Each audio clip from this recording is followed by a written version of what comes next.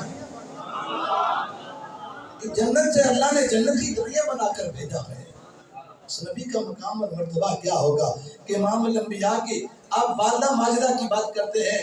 ارے یار دیکھیں میرے کریم آقا کی والدہ ماجدہ فرماتی ہیں جب میرے گھر میں یہ میرا لال آیا تو میں نے اپنے گھر میں مکہ میں اپنی جھونپڑی میں لیٹ کر ملک شام کے محلات کو اپنی آنکھوں کے سامنے دیکھ لیا، ملک شام کے محلات کو، اور اس نور کی یعنی اتنا نور چم کر ایسی بصیرت ہوئی۔ یہ بڑی طویل بات ہے، میں نے اس حدیث پہ بڑی تحقیق کی کہ کبھی ایسا ہوا ہو امام الانبیاء کی والدہ ماجدہ شام میں گئی ہوں، شام کے محلات کو دیکھا ہو، بصرہ میں گئی ہوں، بصرہ میں چلتے ہوئے اونٹوں کی گردنوں کو دیکھ لیا، لیکن کوئی ایسی روایت نہیں ملی۔ پھر شام کے محلات کو دیکھا نہیں تو آپ کو جب وہ سامنے نظر آئے تو پتہ کیسے چلا کہ یہ شام کے محلات ہیں؟ غور کریں نا، ہم امریکہ نہیں گئے، امریکہ کی کوئی بلڈنگ ہمیں دکھا دی جائے یہ بلڈنگ کہاں کی ہے، ہمیں کیا پتہ ہے؟ جب دیکھی نہیں گئی نہیں ہمیں کیا پتہ ہے؟ امام الانبیاء کی والدہ ماجدہ شام گئی نہیں، پتہ کیسے چلا شام کے محلات ہیں؟ پھر غور کیا، پھر بات سمجھ آئی کہ ایک ہوتا ہے بصارت، ایک ہوتا ہے بصیرت۔ بصارت ہوتا ہے دیکھ لینا، ہم دور سے دیکھتے ہیں کوئی بندہ آ رہا ہے، ہم کہتے ہیں فلاں بندہ ہے، قریب آتا ہے پتہ چلتا ہے نہیں یہ وہ نہیں یہ کوئی اور ہے۔ یہ ہماری بصارت ہے، یہ غلطی ہو سکتی ہے، لیکن ایک ہوتی ہے بصیرت کہ دیکھ کر یا بغیر دیکھے بھی پہچان لینا۔ وہ اللہ رب العزت کے پیارے حبیب کی آمد پر ایسا نور چمکا کہ رب کائنات نے اپنے محبوب کی والدہ ماجدہ کو بصارت ایسی عطا کی کہ شام کے محلات کو اپنے سامنے دیکھ لیا، اور بصیرت ایسی عطا کی کہ آپ نے پہلے دیکھا نہیں تھا، اس نور کی برکت سے آپ نے پہچان بھی لیا۔ بصارت بھی اور بصیرت بھی۔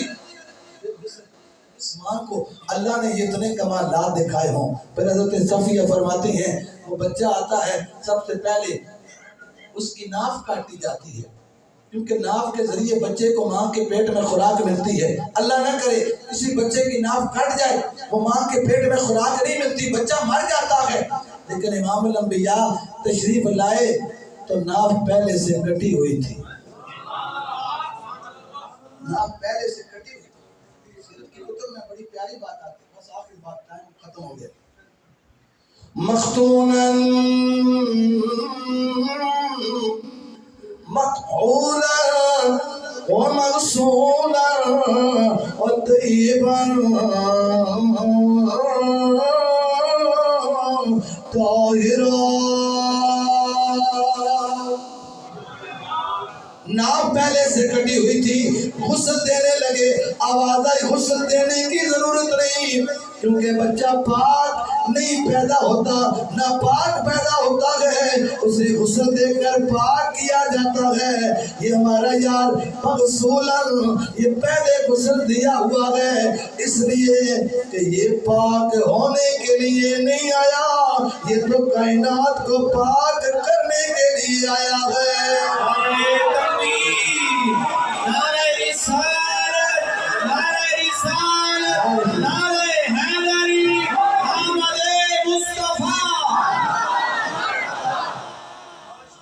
مغسولاً ومختونا، ختنہ پہلے سے ہوا ہے، وطیباً طاہرا، آنے والا پاک صاف ہو کر آیا ہے، کائنات کو پاک کرنے کے لیے آیا ہے۔ اس لیے اللہ نے قرآن میں بھی، بلکہ ابراہیم علیہ السلام نے دعا مانگی نا، اللہ انہیں رسول بھیج، ایسا رسول بھیج جو انہیں تیری آیتیں پڑھ کر سنائے، انہیں کتاب اور حکمت کی تعلیم دے، وَيُزَكِّيهِمْ، پھر انہیں پاک صاف کرے، پہلے کتاب کی اور حکمت کی تعلیم دے اور پھر اس کے بعد پاک کرے۔ میرے رب نے ترتیب تبدیل کر دی، وہ پاکی کی بات ہے نا کہ پاک کیسے کیا. خالق کائنات نے فرمایا سبعث فیہم رسولا من انفسہم یتلو علیہم آیاتہ ویزکیہم ویعلمہم الکتاب والحکمہ. فرمایا اللہ نے مومنوں پر بہت بڑا احسان فرمایا، ان میں اپنا یار محفوظ کر دیا ہے بھی انہی میں سے. فرمایا وہ کتاب کی آیتیں پڑھ پڑھ کر سناتا ہے، وَيُزَكِّيهِمْ فرمایا انہیں پاک صاف کر دیتا ہے، پھر انہیں کتاب اور حکمت کی تعلیم دیتا ہے. مولا بات سمجھ نہیں آئی. ابراہیم علیہ السلام نے پہلے کہا تھا یُزَكِّيهِمْ انہیں پاک صاف کرے، پہلے کہا تھا انہیں کتاب اور حکمت کی تعلیم دے، پھر پاک کرے گا. میرے رب نے فرمایا کتاب اور حکمت کی تعلیم کے ذریعے پاک کرنا یہ الگ بات ہے. ہم نے تو یار کو وہ کمال عطا کیا ہے کہ جسے میرے محبوب نے اپنی نگاہ نبوت سے، نگاہ طاعت سے دیکھ لیا. میرے یار اسے پاک پہلے کر دیں گے، تعلیم پھر بعد میں عطا کریں گے.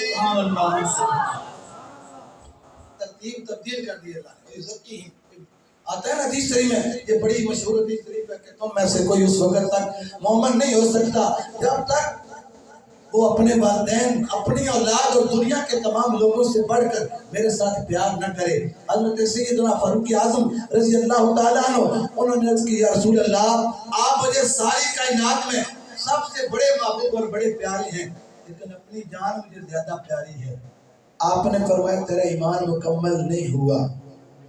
فاروق اعظم نے عرض کی یا رسول اللہ اب مجھے آپ اپنی جان سے بھی زیادہ پیارے ہیں اور میں اب تیرا ایمان مکمل ہو گیا ہے. میں اس حدیث سے یہ بات واضح کرنا چاہتا ہوں کہ جب فاروق اعظم نے یہ کہا نا امام الانبیاء نے اپنی نگاہ ناز ڈالی اور آپ کو ایمان کے اعلیٰ درجے پہ پہنچا دیا، یہ فاروق اعظم نے فوراً عرض کیا رسول اللہ مجھے آپ اپنی جان سے بھی زیادہ محبوب ہیں اور میں اب تیرا ایمان بھی مکمل ہو گیا. فرمایا پاک پہلے کرے گا، وَيُعَلِّمُهُ الْكِتَابَ وَالْحِکْمَةَ کتاب اور حکمت کی تعلیم بعد میں دے گا. دوستان محترم رب کائنات کی بارگاہ میں دعا ہے خالق کائنات ہم سب کی حاضری اپنی بارگاہ عالیہ میں قبول و منظور فرمائے. اللہ رب العزت اس گھر کے اندر انہوں نے اس محفل پاک کا انتظام کیا ہے، ماشاءاللہ آپ نے بڑی پیاری نعتیں سماعت کی ہیں. قبلہ حضرت صاحب کا بڑا پیارا پرجوش خطاب آپ نے سماعت کیا ہے اور یہ کتنا پڑھا گیا ہے، سنا گیا ہے. اللہ رب العزت کی بارگاہ میں دعا ہے خالق کائنات ہم سب کا پڑھنا سننا اپنی بارگاہ عالیہ میں قبول ہو.